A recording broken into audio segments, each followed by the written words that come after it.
Morning everyone. आज हम problem पढ़ेंगे मूविंग कॉइल गैल्वेनोमीटर, वोल्टमीटर और एमीटर पे। तो आपने लास्ट लेक्चर में पढ़ा है मूविंग कॉइल गैल्वेनोमीटर यानी क्या होता है, उसका प्रिंसिपल, उसका कंस्ट्रक्शन, उसके फार्मूले एंड उस पर नंबर ऑफ प्रॉब्लम भी आपने पढ़े। और आज थोड़े अलग तरीके के प्रॉब्लम जहाँ कुछ ऐसे फार्मूले जो आपने पढ़े नहीं है और वो प्रॉब्लम में यूज होते हैं, ऐसे कुछ प्रॉब्लम मैंने आपके लिए लाए आज। ठीक है, तो फर्स्ट प्रॉब्लम है a moving coil galvanometer has 150 division 150 division.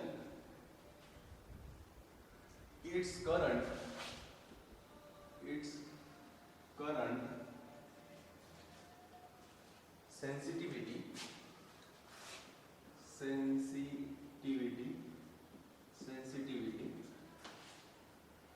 is 10 division per milliampere current sensitivity, and voltage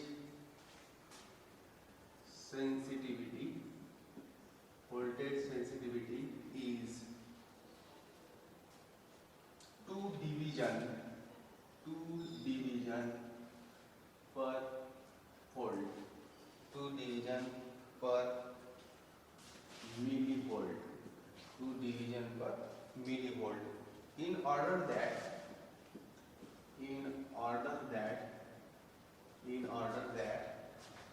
each division में शॉर्टकट में लिख रहा हूँ, डिवीजन है, ठीक है। each division reads 1 volt.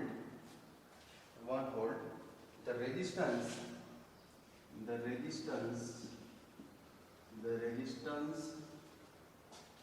needed to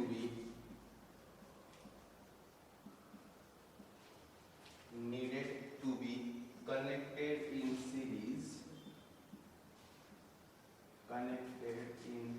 series with coil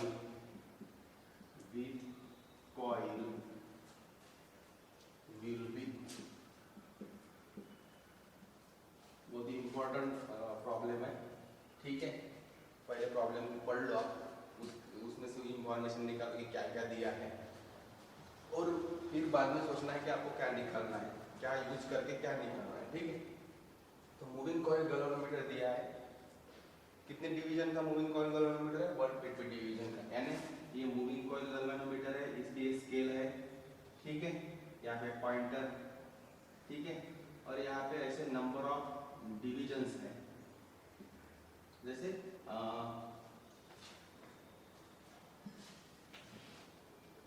moving coil galvanometer आपने देखा होगा, ammeter, voltmeter, moving coil galvanometer, जैसे स्पीडोमीटर रहते हैं गाड़ी में, उसको एक पॉइंटर रहता है, जैसे स्पीड बढ़ाता था वो पॉइंटर ऐसे स्पीड दिखाता है।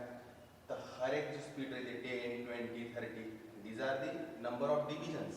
ठीक है, तो यहाँ 0, यहाँ 150 और इसके बीच में ऐसे 125, 5, 10 ऐसे नंबर ऑफ डिविजन्स रहते हैं। ठीक है, एंड उस गैल्वेनोमीटर की करंट सेंसिटिविटी है 10 डिवीजन पर मिली एम्पियर, 10 डिवीजन पर मिली एम्पियर। वोल्टेज सेंसिटिविटी दी है 2 डिवीजन पर मिली वोल्ट। तो आपको निकालना है in order that each division reads 1 volt. Each division means यहाँ का जो एक डिवीजन है, सपोज इसके बीच में और 5 डिवीजन है। ठीक है, तो ये जो एक डिवीजन है वो 1 वोल्ट है। कितना है? 1 वोल्ट है। Means this moving coil galvanometer work as a voltmeter. So when this moving coil galvanometer work as a voltmeter, the resistance needed to be connected in series. आपने पढ़ा है, जब आप मूविंग कॉइल गैल्वेनोमीटर को series में resistance connect करते हो तो वो क्या बन जाता है? सीरीज में आप रेजिस्टेंस लगाते हो, this moving coil galvanometer convert into voltmeter, and this moving coil galvanometer work as a voltmeter after the connection of the resistance in series with the moving coil galvanometer। तो क्या होता है कि इसका एक डिवीजन 1 वोल्ट दर्शाता है। क्या दर्शाता है? यानी आपने वो मूविंग कॉइल गैल्वेनोमीटर किसके रेजिस्टेंस के अक्रॉस लगाया, उसका जितना भी वोल्ट है, सपोज 5 वोल्ट है तो 5 पे पॉइंटर दिखाएगा, 1 वोल्ट है तो 1 पे, यानी उसका एक डिवीजन जो है, एक जो लाइन है वो क्या बताएंगे आपको 1 वोल्ट की रीडिंग देगा। ठीक है, सो आपको रेजिस्टेंस निकालना है। Now this moving coil galvanometer work as a voltmeter. तो रेजिस्टेंस निकालने के लिए आपको फार्मूला पता है वोल्टमीटर का, resistance, required resistance connected in series with the moving coil galvanometer is equal to voltage upon current flowing through the moving coil galvanometer minus resistance of moving coil galvanometer। This is the resistance of moving coil galvanometer। ठीक है, अब मुझे पता करना है कि voltage दिया है क्या आपने? नहीं, वोल्ट सेंसिटिविटी दी है। करंट दिया है क्या? नहीं, करंट सेंसिटिविटी दी है। This is the voltage. Voltage कौन सा लेना है आपको? ये वोल्टेज आपको एक प्रॉब्लम आपने इसके पहले पढ़ा है कि ये वोल्टेज हम कौन से लेते हैं। एक तो आपने कितना वोल्टेज अप्लाई किया है वो वोल्टेज आपको लेना है, या दूसरी बात उस वोल्टमीटर की तरफ देखो, उसकी लास्ट रेंज देखो, उसकी लास्ट रेंज देखो कितनी है। उसकी लास्ट रेंज 150। कितनी है last range? 150 means V is equal to 150 volt. कितनी है?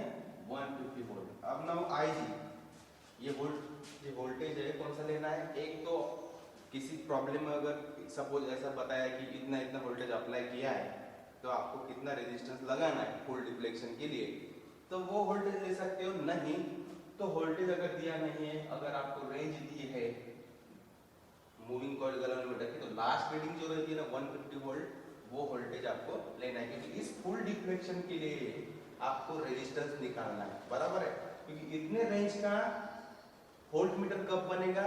जब आप इतना रेजिस्टेंस वहां पे लगाओगे। और कितना रेजिस्टेंस लगाना है वो निकालना है।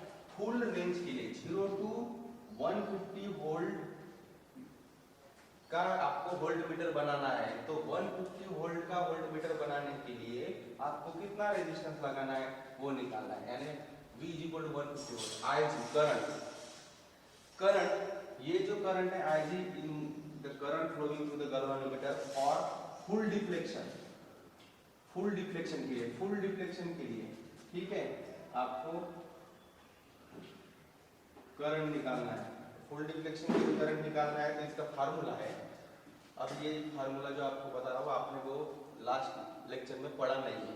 तो फुल डिफ्लेक्शन के लिए अगर आपको करंट निकालना है तो it is equal to number of division upon current sensitivity ध्यान में रखना formula. The current flowing through the galvanometer for full deflection is equal to number of division upon current sensitivity. देखिए कितनी है? 150 डिवीजन है अपॉन करंट सेंसिटिविटी दी है 10 division पर milliampere. So this is the 10। देखो ये क्या है? डिवीजन पर मिली एम्पियर है। अब देखो डेफिनेटली करंट निकलता है क्या? ये अगर चेक करना है तो यूनिट से चेक करो, उसका यूनिट क्या आता है लास्ट में देखो। करंट का यूनिट क्या होता है? एम्पियर या मिली एम्पियर। बराबर है। ये डिवीजन है 150 डिवीजन कैंसिल, ये मिली एम्पियर जो है और डिनोमिनेटर के डिनोमिनेटर में है तो ऊपर चला जाएगा ये मिली एम्पियर। बराबर है, ये ऊपर चला जाएगा milli ampere means 15 milli ampere. कितना हुआ current? 15 milli ampere. That is a 15 milli ampere means 15 into 10 to the power -3 ampere. Milli को मैंने 10 to the power -3 में कन्वर्ट किया है। ठीक है, समझ में आया है? आपको वोल्टेज भी निकल गया, IG भी निकल गया। तो यहाँ पे लिख लो V is equal to 150 volt, IG is equal to 15 into 10 to the power -3 ampere. ठीक है,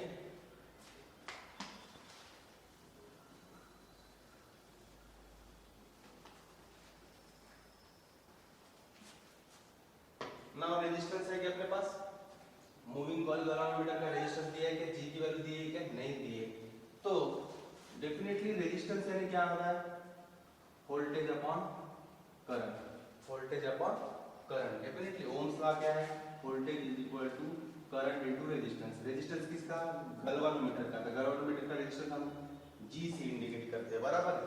नाउ रेजिस्टेंस दिया नहीं है डायरेक्ट, पर हमारे पास वोल्टेज और करंट भी नहीं दिया है, ठीक है, पर हमारे पास करंट सेंसिटिविटी और वोल्टेज सेंसिटिविटी है। So galvanometer is equal to current sensitivity upon, देखो ये फार्मूला आता है कि देखो G is equal to V upon I, ये फार्मूला हमें तैयार करना है। तो करंट सेंसिटिविटी क्या होता है, अल्फा अपॉन I, और voltage sensitivity alpha upon V। तो alpha alpha cancel, V denominator के डिनोमिनेटर में ऊपर चला जाएगा और ये नीचे है तो ये नीचे आएगा, बन गया V अपॉन I, तो V अपॉन I बन गया। यानी resistance of galvanometer, we find out the resistance of galvanometer using the current sensitivity and voltage sensitivity। तो ये current sensitivity upon voltage sensitivity अगर आपने की तो हमें V by I मिल जाता है ohms में। क्या मिल जाता है, ohms में हमें resistance of galvanometer मिल जाएगा। Means current sensitivity upon voltage sensitivity हमने अगर की, अगर करंट सेंसिटिविटी अपॉन वोल्ट, मैंने वो सिर्फ आपको ये ऐसा आता है कि नहीं चेक करने के लिए वो आपको बताया, पर डायरेक्ट आप वैल्यू पुट कर सकते हो, voltage sensitivity upon current sensitivity, current sensitivity upon voltage sensitivity, यानी 10 अपॉन 2 मींस 5 ओम, ठीक है। ये वैल्यू पुट कर दो यहाँ पे, R is equal to 150 upon 15 into 10 to the power -3 -5, इसका आंसर आता है, ये पहले कैलकुलेट करो, जो भी आता है इससे ये माइनस कर दो, ठीक है। इसका फुल आंसर है 9995 ओम। इतना रेजिस्टेंस आपको सीरीज में लगाना पड़ेगा फॉर द फुल डिफ्लेक्शन, यानी 0 to 150 रेंज का अगर वोल्टमीटर बनाना है तो इतना रेजिस्टेंस आपको सीरीज में लगाना है, ठीक है। समझ में आया प्रॉब्लम। नेक्स्ट प्रॉब्लम लेते हैं। ऐसे ये प्रॉब्लम है पर थोड़ा अलग है, ठीक है।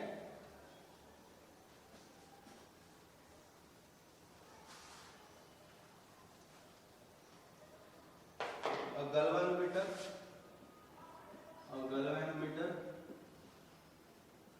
has 50 ohm resistance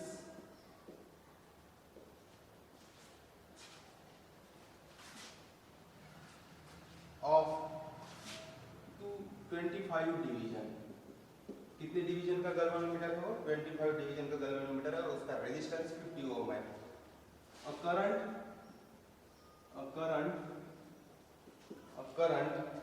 of 4 into 10 to the power -4 ampere gives deflection, ampere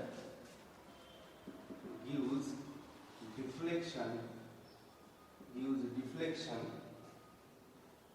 of one division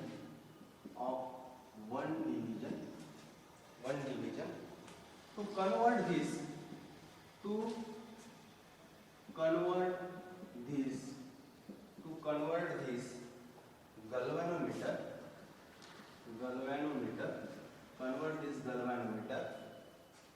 into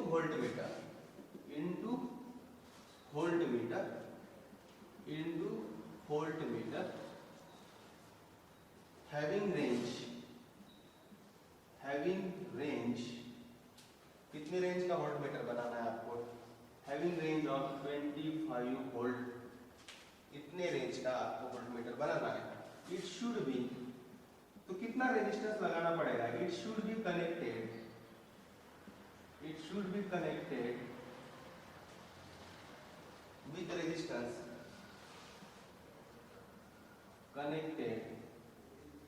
with resistance, resistance मैं शॉर्टकट में लिखता हूँ, ठीक है। रेजिस्टेंस ऑफ, इजी प्रॉब्लम है कि गैल्वेनोमीटर दिया है 50 ओम का, तो तो मैं वैल्यू लिख लेता हूँ कि गैल्वेनोमीटर उसका रेजिस्टेंस है 50 ओम। ठीक है, कितने डिवीजन का है वो, n नंबर कितने हैं, नंबर ऑफ डिवीजन कितने हैं, 25 डिवीजन। ठीक है, current of 4 into 10 to the power 5 4 into 10 to the power minus 4 ampere gives a deflection of 1 division, gives a deflection of 1 division means जब इतना करंट ये कौन सा करंट है, it is a current flowing through the galvanometer for 1 division. ये कौन सा current है, जब इतना करंट उस गैल्वेनोमीटर से फ्लो होगा तो कितना डिफ्लेक्शन देता है वो, 1 डिवीजन। यानी ये जो है आपने बनाया 0 to 25 और कितने डिवीजन का है, 25 डिवीजन का है। तो जब इतना करंट उसमें से फ्लो होता है तो वो एक 1 डिवीजन की रीडिंग देता है। कितने रीडिंग देता है, 1 डिवीजन की रीडिंग देता है। पर आईजी निकालना है तो हमें फुल डिफ्लेक्शन के लिए निकालना पड़ेगा। आईजी जो निकालना है, अभी इसके पहले प्रॉब्लम बताया, आईजी हमेशा फुल डिफ्लेक्शन के लिए निकालना है आपको। आईजी कैसे निकालना है, फुल डिफ्लेक्शन के लिए, क्योंकि आपको क्वेश्चन पूछा गया है कि वोल्ट मीटर जो है 0 to 25 वोल्ट रेंज का हमें वोल्ट मीटर बनाना है, तो कितना रेजिस्टेंस आप उस मूविंग कॉइल गैल्वेनोमीटर के सीरीज में लगाओगे। यहाँ पे सीरीज शब्द यूज नहीं किया, पर वोल्ट मीटर को कन्वर्ट, मूविंग कॉइल गैल्वेनोमीटर को वोल्ट मीटर में कन्वर्ट करने के लिए हमें सीरीज में ही रेजिस्टेंस लगाना पड़ता है। तो कितना रेजिस्टेंस लगाओगे तब आपको इतना 0 to 25 वोल्ट का वोल्ट मीटर मिलेगा। तो करंट ऐसा निकालना है फुल डिफ्लेक्शन के लिए, तो आईजी फॉर फुल डिफ्लेक्शन के लिए निकालना है आपको, क्योंकि इतने रेंज का बनाना है ना। क्योंकि इतने रेंज का अगर आपने करंट नहीं निकाला, आपने सिर्फ इतने रेंज का अगर करंट निकाला और ज्यादा करंट फ्लो होगा तो डैमेज नहीं होगा सर्किट, वो वोल्टमीटर डैमेज होगा। तो हमें मैक्सिमम करंट निकालना है for this particular range 0 to 25। तो हमेशा ध्यान में रखना कि करंट फॉर फुल डिफ्लेक्शन निकालना है आपको। तो करंट फुल डिफ्लेक्शन के लिए कैसे निकाल सकते हैं आप, अगर एक डिवीजन के लिए इतना करंट है तो 25 डिवीजन के लिए कितना करंट फ्लो होना चाहिए, means 25 number of turns into 4 into 10 to the power minus 4 ampere. अगर इतना करंट 1 डिवीजन शो करता है तो फुल डिफ्लेक्शन यानी मैक्सिमम डिवीजन कितने हैं, 25, मैक्सिमम डिवीजन कितने हैं, 25। तो इतने मैक्सिमम डिवीजन शो करने के लिए आपको क्या करना पड़ेगा, कितना करंट फ्लो करना पड़ेगा, बराबर है। सो 25 into 1 डिवीजन के लिए जितना करंट है, तो इसका आंसर है 100 into 10 to the power minus 4 ampere.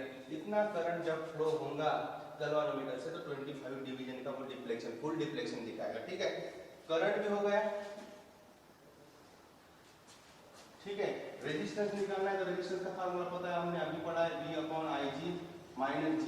G की वैल्यू है, IG की वैल्यू है, फुल डिफ्लेक्शन की निकली है वोल्ट मैंने पहले बताया आपको कि 25 लास्ट लिमिट आपको लेनी है, बराबर है, क्योंकि इतनी रेंज का बनाना है तो 25 आपको लेना है। ठीक है, तो डायरेक्ट वैल्यू को रेजिस्टेंस कितना चाहिए, 25 वोल्ट अपॉन फुल डिफ्लेक्शन के लिए 25 वोल्ट। इस फुल डिफ्लेक्शन के लिए करंट कितना चाहिए, IG 100 into 10 to the power minus 4 ampere minus G कितना है, रेजिस्टेंस दिया है, ये G की वैल्यू है 50 ओम, 50। सो इसका आंसर आपको क्या करना है, पहले ये कैलकुलेट करो जो भी वैल्यू, अब 10 to the power minus 4 को क्या करो, इसे ऊपर लेके जाओ, ये 10 to the power plus 4 हो जाएगा। 25 डिवाइडेड बाय 100 कर दो, जो भी आंसर इसका आता है उससे ये 50 माइनस कर दो, तो मैं डायरेक्ट आंसर बता दूं आपको 2400 ओम। इतना रेजिस्टेंस आपको सीरीज में लगाना पड़ेगा, तभी आपको 0 to 25 वोल्ट का वोल्ट मीटर मिलेगा। ठीक है, this is all about today's problem. ठीक है, अगर कोई प्रॉब्लम है तो आप मुझे पूछ सकते हो। ठीक है, थैंक यू।